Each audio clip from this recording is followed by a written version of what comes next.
Jumbo. Hello. Say hello, John. Hello, John. What a grumpy face. Oh, now he missed all the feeds. Every time I take my phone out, I miss it. You see that through the phone? There. There's pictures of people really look. There we go. 40 Shades of Grey. What's that about?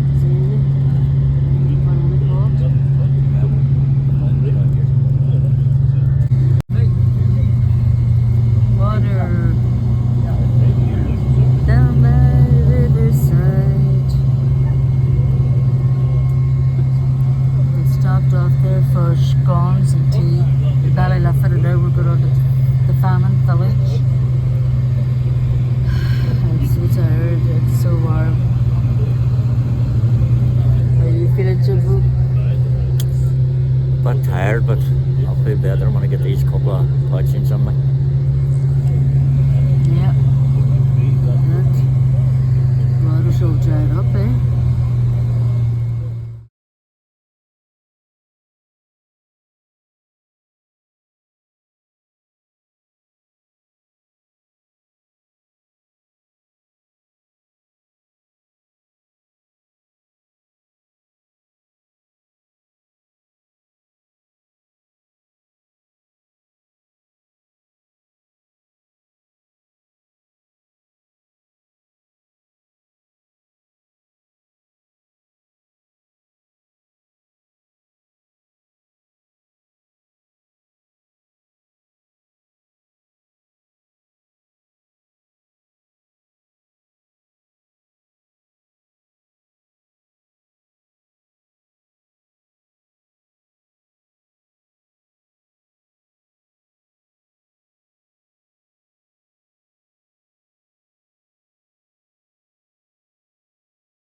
Oh, Jane coming out, Jim.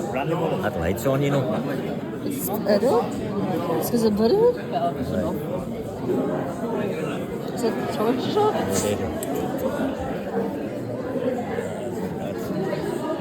That's better. Sláinte. Sláinte. You got it now, you happy, Jim?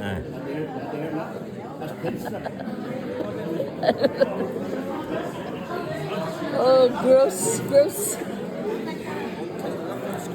Bisto.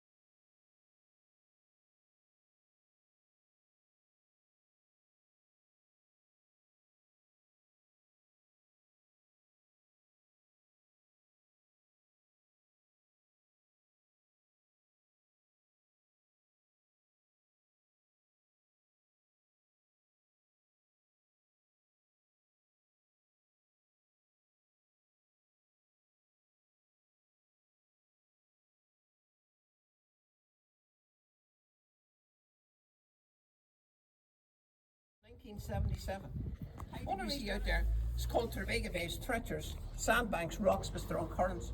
It's only in the last 20 years we've a new trend among young people now. When they go to school, they all want to learn to swim. Tell their friends at school, I can jump from a pier, that's a new thing. But in the past, nobody could swim. I can't swim. No one could swim. And that's still the thinking of all older people around here. The belief is you're better off not being able to swim. Because the thinking is if you can't swim, you'll not go into the water. And so if you're not in the water, you don't get around it. So the fear is, you thought you could swim. You're in the water, you realise you're not that good at this. But let them. That tide out there is different to other tides in Donegal. If it grabs you, it never lets you go. That thinking definitely works. Locals never go near the water, neither do the children. Since we started this project here, we've had 3 different people come onto the car park like that's valuable land you had. Because you're able to make a living, you see. They look over your hedge into your field and see all the rabbits run up your field and they say, you have a great crop of rabbits. They farm the rabbit the way we farm sheep today. It means at the end of every season, farmers bring rabbits alive from faraway farms. You bring them back to your farm, you let them run free, and the plan is you change the breed every year, and you'll have fatter, healthier rabbits to the market. And how you bring them back alive, you need them alive to do that. The land here is sand. And sand, a rabbit digs into the ground, he doesn't stop digging, he could be in 20 metres. See, older people will tell you a rabbit will dig all day, and the purpose of digging all day is keeping his nails down. But the rabbit eats all day to keep down his teeth. And see, if a rabbit was to stop eating for a week, the teeth of the rabbit went up through the roof of his mouth. They always claimed, the older people, 6 rabbits will eat the same amount of grass as a good sheep. So they eat a lot of grass, that's why they have good teeth. See, the reason their nails grow so fast, there's a reason. The land here is sand, so sand they dig in, they never stop digging, could be in 20 metres. But in hill or clay ground, a rabbit's only in a metre. And the reason he's only in a metre, it's hard digging, and he wore off his nails. So if you want to change the breed of your rabbits, you go to the clay ground, and all you take with you is a bag to hold rabbits, and then one of these here. A big long rod, 3-4 metres long. The longer it is, the better. You split this rod down here with a knife. You want to cross this with a knife. The point should end up in 4 pieces like a fork. When that's done, you go out through to a light cord. The cord strengthens it up, it keeps the splits wide open. And then you head into the hill with this rabbit, see the rabbit running across the field, you follow the rabbit, and the rabbit knows you're after him, so he runs to the nearest rabbit hole. So you see him get into the hole, just go over after him, shove the big long stick in after him. And the clay ground is only in a metre and the stick's 3 metres long. You push in, you twist. And as you push, you twist, the splits you do with the knife and the cord, they should open up. And first they tangle the rabbit's fur, but then it tangles the rabbit's skin, and you just pull them out like to hold again. And you go home with bagfuls of rabbits. So you don't need any dog, and you don't need any gun to catch a rabbit. Hi people, I'm on the bus. Really not feeling well. I'm sitting out listening to that story, and one of the men in charge, Glenn, Jimbo, went up to him and he said we could go back at the bus and wait. And it was just, I'm allergic to the sun and the light and everything. And we're down by the sea. It was actually quite breezy, but like you literally, the brightness, you couldn't even see it in front of you.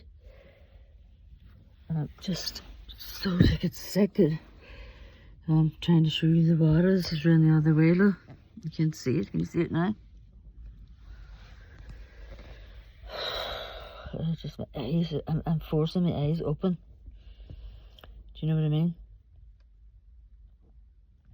But they have to go around another big part down there. This is a really big bus. You see down there, look. They were collecting from a lot of places today, a lot of different, like, communities or whatever you call them. And after this, I'm sure I'd feel better. Hopefully they won't be too long in there. I'm not going in to do no mad tour. We got Dulce, and Jim had 3, if you're listening, John, 3 poaching drinks.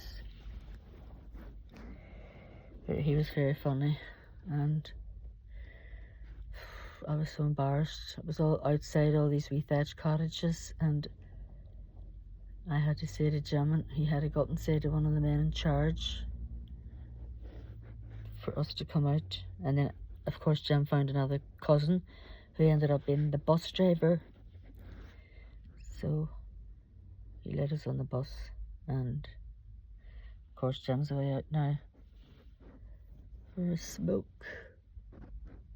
Smoky Joe. And hopefully they won't be too long, and then we'll be, I think we're going back the ways to Ballyloughran. We're having a meal there and then home. I'll be back in time for Subscriber Friday. And sorry, John, you're not going to win. Sorry, not sorry.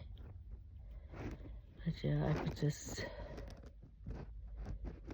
sleep.